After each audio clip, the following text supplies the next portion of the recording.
ছেলেরা যেমন রাত্রে বাহিরে থাকতে পারে, মেয়েরাও যাতে থাকতে পারে বাহিরে নিশ্চিন্তে সেফলি। অন্য সব দেশে সবাই সেফ, কিন্তু বাংলাদেশে মেয়েরা সেফ না। এই মেয়েরা যাতে সবসময় সেফ থাকে এরকম একটা বাংলাদেশ চাই। সমাজে আমরা কোনো অধিকারই পাইনি, আমাদের কোনো অধিকারই দেওয়া হয়নি। আমরা যে ছাত্র, আমরা দেশের ভবিষ্যৎ, সেই সম্পর্কে আগে কোনো দামই দেওয়া হয়নি। অন্যায় দুর্নীতি থাকবে না, আমরা সকল কিছুর প্রতিবাদ করলে আমরা সকল কিছুর বিচার পাবো। একটা স্বাধীন বাংলাদেশ, একটা মুক্ত বাংলাদেশ আমরা চাই। আগামী বাংলাদেশ যাতে মেয়েদের স্বাধীনতা থাকে, চলাফেরার স্বাধীনতা। মেয়েরা আগে চলাফেরা করতে পারতো না, কিংবা ছেলেরা ইফটিজিং করতো, বেশিরভাগ ইফটিজিং করতো ছেলেদেরকে। তো আমি চাচ্ছি এখানে যাতে মেয়েরা স্বাধীনতাটা পায়, সেই রকম স্বাধীনতা, চলাফেরার, কথা বলার, কোথাও যাওয়ার। যেমন বাবা মা যাতে নিশ্চিন্ত থাকতে পারে যে তার মেয়ে বাহিরে গেছে, তার মেয়ে সেফ আছে।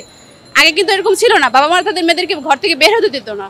তো আমি এরকম চাচ্ছি যে সবাইকে যাতে সমান অধিকার দেওয়া হয়। ছেলেরা যেমন রাত্রে বাহিরে থাকতে পারে, মেয়েরাও যাতে থাকতে পারে বাহিরে নিশ্চিন্তে সেফলি।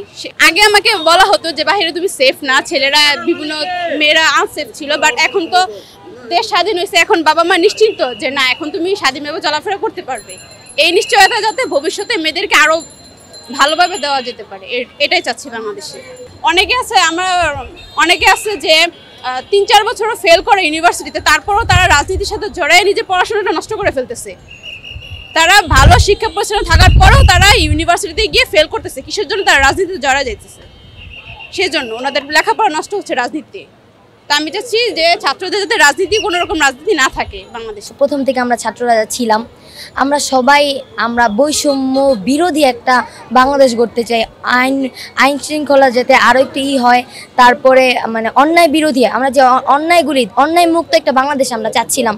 যাতে এই যে অন্যায়গুলি যে হচ্ছে, নারী পুরুষের বৈষম্য হচ্ছে, নারীরা এখানে বেশিরভাগ নারীরাই আমাদের বাংলাদেশে এটা ছিল যে মেয়েরা অন্য সব দেশে সবাই সেফ, কিন্তু বাংলাদেশে মেয়েরা সেফ না। এই মেয়েরা যাতে সবসময় সেফ থাকে এরকম একটা বাংলাদেশ চাই, বৈষম্য বিরোধী। যে সব বৈষম্য তো সব দিক দিয়ে বৈষম্য, এখানে যদি কোথাও ব্যবধান না হয় এরকম একটা বাংলাদেশ চাই। আমরা ছাত্ররা যারা আছি আমরা একটা পরিবার হয়ে থাকতে চাই।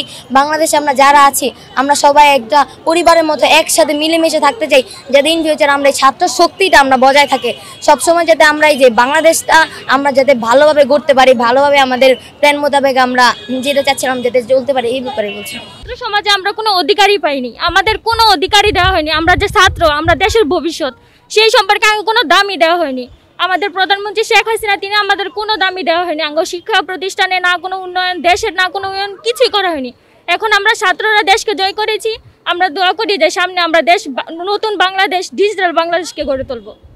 যে বাংলাদেশ আমরা স্বাধীনভাবে মুক্তভাবে চলাফেরা করতে পারবো, যেখানে কোনো যায় ঝামেলা থাকবে না। আমরা স্বাধীনভাবে মত প্রকাশের যে একটা, আমরা কিন্তু আমরা 15 বছর যাবত আমাদের মত প্রকাশও করতে পারিনি, সেরকম একটা স্বাধীন বাংলাদেশ, একটা মুক্ত বাংলাদেশ আমরা চাই। দেখেন, দেশের পরিস্থিতি এখনও ভালো না। আপনার স্বৈরাচার পতন হয়েছে, কিন্তু তার যে প্রেতাত্মারা এখনও বাংলাদেশে অবস্থান করছে।